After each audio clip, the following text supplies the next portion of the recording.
ไปเด้หอดแล้วเดี๋ยวนะ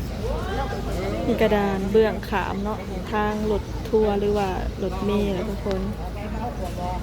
ถ้ารถบัสเพิ่นมารถเมล์เพิ่นมาเพิ่นก็สิจอดอยู่นี่แล้วมาส่งคนโดยสารเดี๋ยวน้องปื้มสิลงไปเลยบ้าน เบื้องนั่นเหมือนจะเป็นด่านรถใหญ่รถใหญ่ขามเบื้องนั้นเนาะหรือว่ารถยนต์นะทุกคนไปเบื้องนั้นส่วนเบื้องนี้แมนถ้าขามมาจากฝั่งไทยเนาะจะออกมาซ่องนี่แล้วก็มานั่งถารถมารับหรือว่ามานั่งถารถต่อรถเมล์อะไรทุกคนไปอยู่คิวใหญ่เด้อ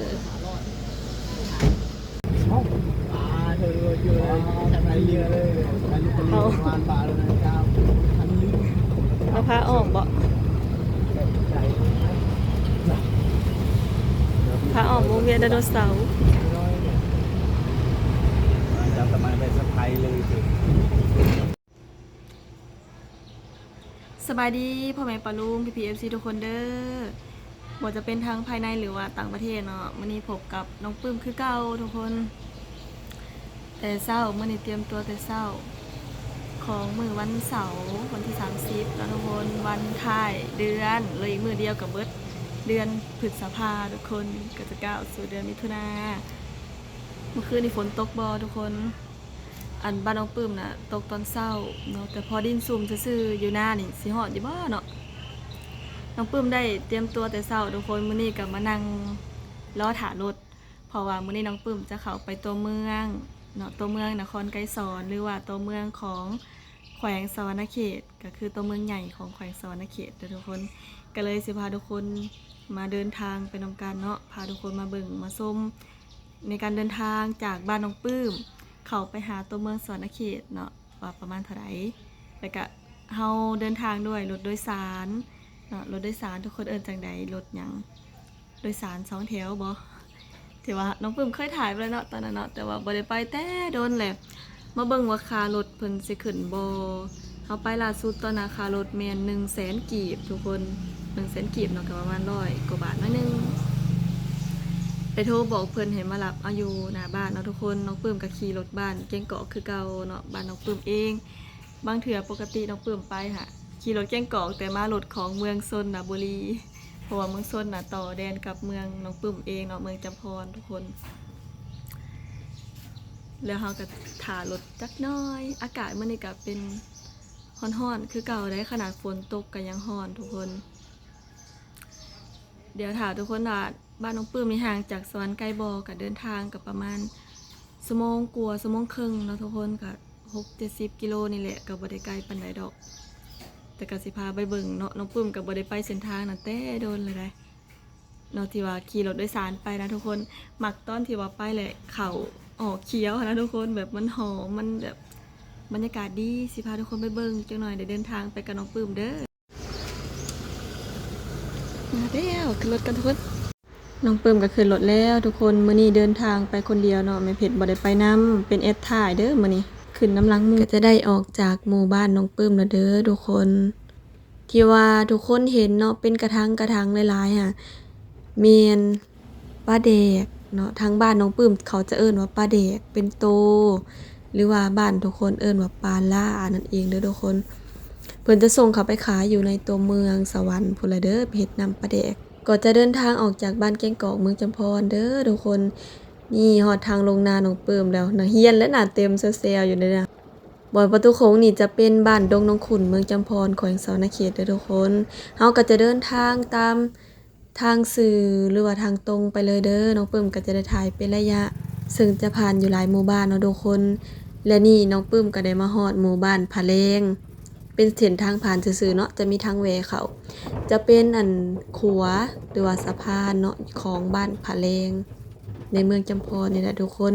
เพิ่นก่อสร้างขัวใหม่เนาะแต่ว่ายังบ่ทันได้สำเร็จกำลังใกล้จะได้เดินทางในขัวใหม่แล้วเด้ออีกจักหน่อยก็สำเร็จแล้วทุกคนนอกจากขัวตัวนี้แล้วยังมีขัวต่อไปเนาะทุกคนจะเป็นขัวบ้านนาคูบ้านนาคูตัวนี้ซึ่งบ้านนาคูก็จะเป็นหมู่บ้านหนึ่งได้ทุกคนที่เป็นหมู่บ้านใหญ่อยู่นี่เพิ่นก็หว่านข้าวเอาคือกันเนาะทุกคนเขียวงามทุกคนเป็นถงเพียงปกติแล้วแถบนี้จะมีน้ ไว้ก่อนทางน้องปื้มเนาะแต่ว่าฝนปีนี้บ่ดี เพิ่นก็ได้หวานเขาเอาคือกันกับทางน้องปื้มเนาะทุกคนนี่น้องปื้มก็จะได้พาทุกคนมาเบิ่งวิวธรรมชาติตรงไหนตรงหน้าป๊าดนาบ่กว้างๆหวานเอาเบิดแต่ละเทื่อนะแต่ละปีเพิ่นจะดำเนาะแถบเส้นทางผ่านนี่น้องปื้มผ่านช่วงก่อนๆหรือว่าปีก่อนก็ดำเอาคือกันแถวนี้จะเห็นแต่ทงไร่ทงนาเนาะทุกคนเพราะว่าอาชีพหลักๆถัดจากราชการก็จะเป็นการเฮ็ดไร่เฮ็ดนาเนาะที่ประชาชนทางนี้จะเฮ็ดกันทุกคนนอกจากเฮ็ดไร่เฮ็ดนาก็จะปลูกฝังเลี้ยงสัตว์ปลูกผักขายส่งตลาดแล้วเพิ่นก็ได้ไปหาปลาเนาะอาชีพของคนอยู่ในแถบนี้ได้ตัวเมืองหนองปื้มทุกคนซึ่งบ่อนหาปลาเพิ่นก็จะมีบึ้งใหญ่ที่ว่าต่อกับอ่างน้ำสุยเนาะบางทีพี่ๆทุกคนเบิ่งคลิปก็จะมีที่ว่าเพิ่นไปถ่ายอ่างน้ำสุยบางทีนี่มาฮอดสะพานก็จะเป็นสะพานบ้านคำน้อยเด้อทุกคนมื้อนี้คนในรถก็จะประมาณนี้บ่หลายปานใดเนาะบางคนเพิ่นก็จะเดินทางไปทำงานอยู่ฝั่งไทยเพิ่นกลับมายามบ้านซื่อๆเนาะทุกคนแล้วก็จะกลับไปทำงานต่อมาฮอดนี่เฮาก็ฮอดห้วยหมักบ้าเนาะครัวห้วยหมักบ้าของบ้านรัก35ตรงมาก็จะออกจากบ้านน้องปื้มเลยทุกคนเฮาก็เลี้ยวขวาเนาะเป็นบ้านรัก35ถ้าเลี้ยวซ้ายลงเส้นซื่อทางหลังนะก็จะแม่นไปทางใต้หรือว่าทางไปพระธาตุโพนเมืองไซภูทองเด้อทุกคนถ้าตรงไปใต้เลยก็จะเป็นแขวงจำปาสักซึ่งเฮามาฮอดบ้านรัก35จักเพิ่นสิพาแวะตลาดอยู่บ่ทุกคนเป็นตลาดปิ้งไก่หรือว่าตลาดคิวรถที่ว่าผ่านนี่หั่นต้องเข้าไปจอดเอาผู้โดยสารเส้นทางซื่อนี่แม่นเฮาสามารถไปเมืองอุทุมพรแขวงสวรรณเขตได้เด้อซึ่งเส้นทางไปเมืองอุทุมพรแม่นเฮาจะมีทางแยกออกไปเบื้องขวาจักหน่อยเฮาก็เห็นเนาะทุกคนถ้าเฮาซื่อไปเลยเฮาก็จะเข้านครไกรสอนนี่จะเป็นตลาดของบ้านรัก35ตลาดปิ้งไก่เนาะและขายของต่างๆทุกคนอยู่ในภายในเมืองของน้องปื้มซึ่งเมืองจำพรแม่นจะสิ้นสุดอยู่นี่เนาะทางนี้บ้านรัก35ทุกคนเพิ่นบ่ได้พาแวะซ้ำมื้อนี้บ่ได้เห็นปิ้งไก่จกตาเด้อผ่านมานี่เฮาก็จะมีปั๊มเนาะปตทหรือว่าน้องปื้มจะเอิ้นว่าปั๊มนกแก้ว อยู่ใน Amazon น่ะมันเห็นนกแก้วดอกเนาะทุกคนเนาะปื้มเลินซื่อๆก็จะผ่านโรงเรียนมัธยมม.ปลายเดี๋ยวทุกคนเดี๋ยวน้องปื้มจะบอกแยกไปเมืองอุทุมพรเด้อเห็นบ่เส้นทางแยกบ่รถผ่านมาจะไปเซโนหรือว่าเมืองอุทุมพรก็ได้เนาะถ้าว่ามาทางเส้นเลขที่13ใต้ทุกคนถ้าเฮาตรงไปเลยเฮาก็จะไปในเมืองเนาะเส้นทางนี้บ่มีโง่บ่มีเลี้ยวทุกคนมีแต่ตรงซื่อไปเลยออกจากสวรรค์ก็ตรงมาออกจากบ้านก็ตรงไปเฮามาฮอดนี่ก็มีแยกผ่านไปใส่เส้นทางตัวนี้คือเก่าเนาะที่ว่าจะไปเมืองอุทุมพรนั่นทุกคน ต่อฮอดฝุ่นเซตเราไปหาแล้วโอ้ย พรรัก35ต้นภาษาสิบหา ขอดู พอแขวงสวรรณเขตผ่านแยกทางหลังไปเซโนนั่นแล้วก็เดินทางต่อทุกคนถ้าไผมาเห็นหลักสูงๆนี่แม่นแล้วว่าฮอดหลัก35เนาะเป็นสัญลักษณ์เฮาขี่รถเนาะเดินทางมาแต่ไกลก็แนมเห็นหลักอันนี้น่ะแม่นโอ้ยสิฮอดหลัก35แล้วทุกคนถามว่าบ้านน้องปื้มห่างจากตัวเมืองนครไกรสอนน่ะหลายบ่เนาะก็บ่ไกลหลายปานใดทุกคนเดินทางก็จะประมาณชั่วโมงครึ่งหรือว่าห่างกันประมาณ 6-70 กิโลนี่ล่ะทุกคนมาฮอดนี่เฮาก็จะมาฮอดหมู่บ้านซอกวางซึ่งหมู่บ้านซอกวางจะเป็นหมู่บ้านที่ขายหน่อไม้เนาะทุกคนเป็นตูบแท้นี่แหละยามหน่อไม้ไหลออกน่ะหลายๆเนาะเพิ่นขายเป็นตูบแคมทางจักหน่อยก็สิเห็นเต็มทุกตูบซึ่งบ้านซอกวางนี่จะซึ่งกับเมืองไซภูทองเด้อตัวเมืองของเมืองไซภูทองแม่นจะแม่นทางธาตุโพนเนาะอยู่ทางพระธาตุโพนแต่ตัวนี้แม่นเขตของเมืองไซภูทองก็ต่อกับเมืองน้องปื้มคือกันเด้อนี่ก็ได้ออกมาซึ่งบ้านซอกวางนี่บ่ได้มีแต่หน่อไม้ไหลเป็นตูบเด้อทุกคนจะมีตูบขายบังคลามนำน้องปื้มก็ตัดภาพมาอีกบัดนึงทุกคนใกล้สิฮอดตัวเมืองแล้วเด้ออดใจรอเนาะอีกจักหน่อยก็ฮอดตัวเมืองออกจากบ้านซอกวางต่อมาก็จะเป็นบ้านซอกละล่ะทุกคนซอกหาทางออกซึ่งหมู่บ้านซอกนี่จะเป็นเส้นทางผ่านเนาะ เป็นทางผ่านเพิ่นจะขายหมักแตงทุกคนหมักแตงไทยหรือว่าแตงแคนตาลูปบ่เพิ่นจะนิยมปลูกเนาะยามออกหลายๆนะเห็นเป็นตูบเรียนเลยซ้อยผู้ใดผ่านมาทางนี้ฝากอุดหนุนเด้อขอบใจหลายๆขอบคุณหลายๆเด้อคันว่ามาฮอดบ้านซอกก็ใกล้แล้วเนาะใกล้สิฮอดตัวเมืองหรือว่าใกล้สิฮอดในเมืองแล้วก็ดีใจหุ่มๆนะทุกคนเดินทางมาขอนแล้วเด้อทุกคนถ้ามาฮอดขัวนี่หรือว่าสะพานนี่แม่นมีชื่อว่าขัวสมปอยเป็นขัวที่ออกจากเมืองหรือว่าขัวเข้าเมืองถ้าฮอดนี่แล้วก็จะผ่านโรงงานเฮ็ดเส้นเฟอของลาว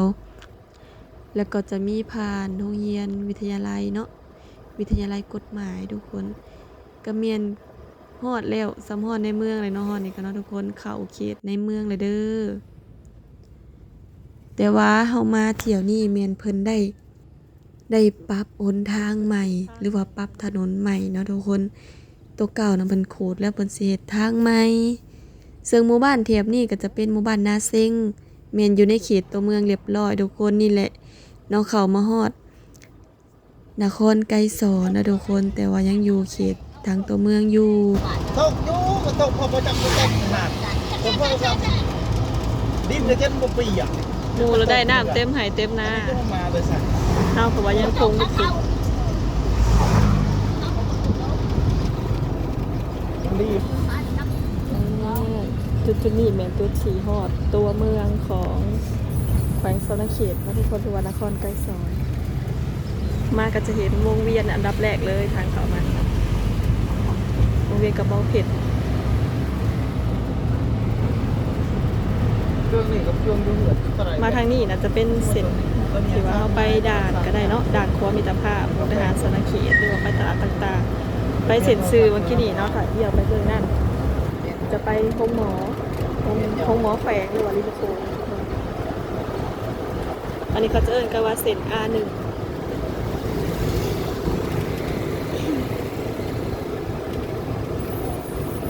คือไปส่งปลาเดกปลาร้าของเพิ่นดีตลาดสมัคคีไส้ตอนนี้จะเป็นตลาดตะแลงกลางวันเพิ่นก็มาขายอยู่เนาะถ้าตะแลงตอนบ่ายเนาะเลยบ่าย2ขึ้นไปนี่เครื่องของจะหลายของกินหลายเฮ็ดบ่อึดทุกคนอันนี้นะ โอ้ยคือยันที่เขาแล้วง้อไงอย่างเงี้ย แล้วเราก็เดินทางมาถึงวงเวียนอาเซียนเด้อทุกคน แต่ว่าเพิ่นสิพาเราไปทางเมืองเก่าหรือบ่ทุกคน อยู่สวรรณเขตเนาะจะมีเมืองเก่าแต่ว่าเพิ่นก็คอยพัฒนาแล้วก็ยังถือวัฒนธรรมเก่าไว้อยู่เด้อวัฒนธรรมดั้งเดิมนะทุกคนจึงอยู่คนละเส้นเนาะเพิ่นจะพาเรามาเส้นอันหนึงเนาะเส้นเลขที่13ตัวนี้แม่นยังบ่ทันได้เข้าลึกถึงในเมืองตัวเมืองคักๆที่ว่า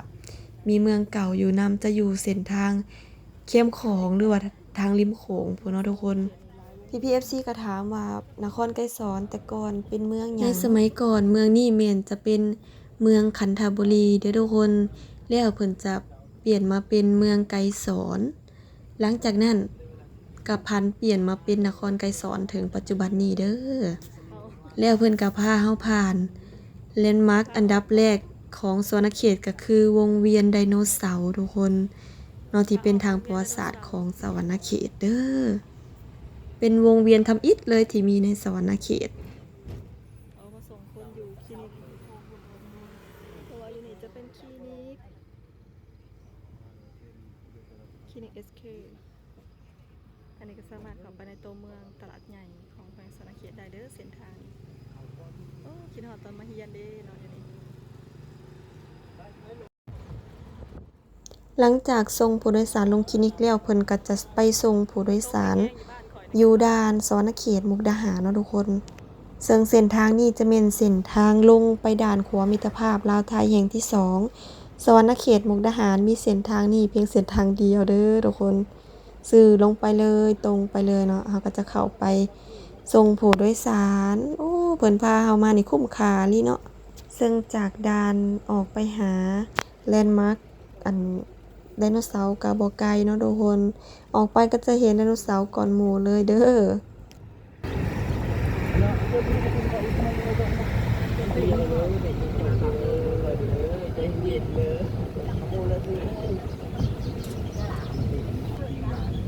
คนไปหลายเนาะวันผักเนาะ เรือเลือกต่างๆอย่างเดียวพอกระจายดีเชื่อ อันนี้แมนด่านมิตรภาพเนาะด่านมิตรภาพสวรรณเขตมุกดาหาร มาป่ะ เด้หอดแล้ว เดี๋ยวนะ มีกระดานเบื้องขามเนาะทางรถทัวร์หรือว่ารถเมล์อะไรทุกคนนี่ถ้ารถบัสเพิ่นมารถเมล์เพิ่นมาเพิ่นก็สิจอดอยู่นี่แล้วมาส่งคนโดยสารเดี๋ยวน้องปื้มสิลงไปเลยบ้าน เบื้องนั้นแม่นจะเป็นด่านรถใหญ่รถใหญ่ขามเบื้องนั้นเนาะหรือว่ารถยนต์อะไรทุกคนไปเบื้องนั้นส่วนเบื้องนี้แม่นถ้าขามมาจากฝั่งไทยเนาะจะออกมาซ่องนี่แล้วก็มานั่งถารถมารับหรือว่ามานั่งถารถต่อรถเมล์อะไรทุกคนไปอยู่คิวใหญ่เด้อซึ่งออกจากด่านแล้วเนาะเพิ่นก็จะเดินทางกลับขึ้นมาคืนแล้วก็ไปส่งน้องปื้มเป็นคนถัดไปทุกคนส่งอยู่คลินิกหมอฟันเด้อส่งคลินิกเกียร์ของปื้มก็จะตั้งอยู่ถนนริมโขงทุกคนตลอดสายโขงหรือว่าแม่น้ำโขงทางก้องขัว เรื่องข่อยบ่ 100,000เฮาแล้วก็แล้วสิขี่รถแท็กซี่เข้าไปกี่เขาสิขี่เขาไปคิวกี่เขาแล้วจ้าจะไปหาเจ้าขอบใจเด้อค่ารถ100,000กีบทุกคนเรามาส่งฮอดคลินิกแล้ว100,000กีบประมาณ150 บาทยังเดิมสาวน้อย2คนเด้น้องปื้มกับฮอดคลินิกแหละคลินิกน้องปื้มมันจะอยู่เลาะริมโขงนะทุกคนจะเป็นเส้นริมโขงหรือว่าก้องขัวสวรรณเขตนี่ไปก่อนเขาคลินิกก็เด้อเดี๋ยวเราเจอกันใหม่